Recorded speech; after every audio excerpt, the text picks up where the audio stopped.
চন্দনাইশে বিএনপির দেশ গড়ার পরিকল্পনা শীর্ষক প্রশিক্ষণ কর্মশালা সম্পূর্ণ।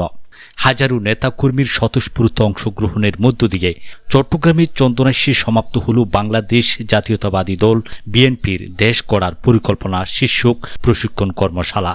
12 জানুয়ারি সোমবার দুপুরে চন্দনাইশ উপজেলার জামিজুরি রাস্তার মাথা সংলগ্ন আলোকিত কনভেনশন হলে এই কর্মশালার আয়োজন করা হয়।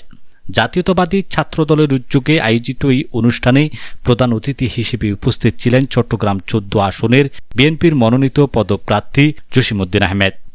এই ছাত্রদল হচ্ছে বিএনপির মূল শক্তি।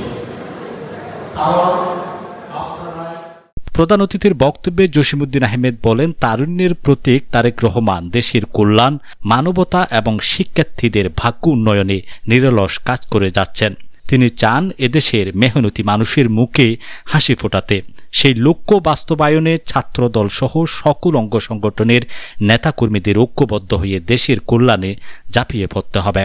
নিজের রাজনৈতিক অবস্থান পরিষ্কার করে তিনি আরও বলেন, একটি স্বার্থান্বেষী গোষ্ঠী আমার জনপ্রিয়তায় ঈর্ষান্বিত হয়ে নানা অপপ্রচার চালাচ্ছে।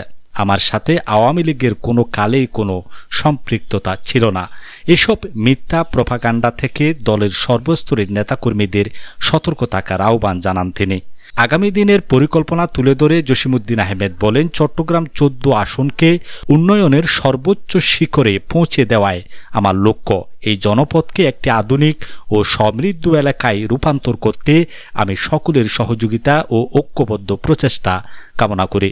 অনুষ্ঠানে বিএনপি ও এর সহযোগী অঙ্গ সংগঠনের চন্দনাইশ ও সাতকানিয়া আংশিক এলাকার সর্বস্তরের বিপুল সংখ্যক নেতাকর্মী উপস্থিত ছিলেন। শহীদুল আলম, চাটগাঁর মিডিয়া। উত্তর সাতকানিয়া সাংগঠনিক উপজেলা ছাত্রদল, মাইনুল ইসলাম, উত্তর সাতকানিয়া ছাত্র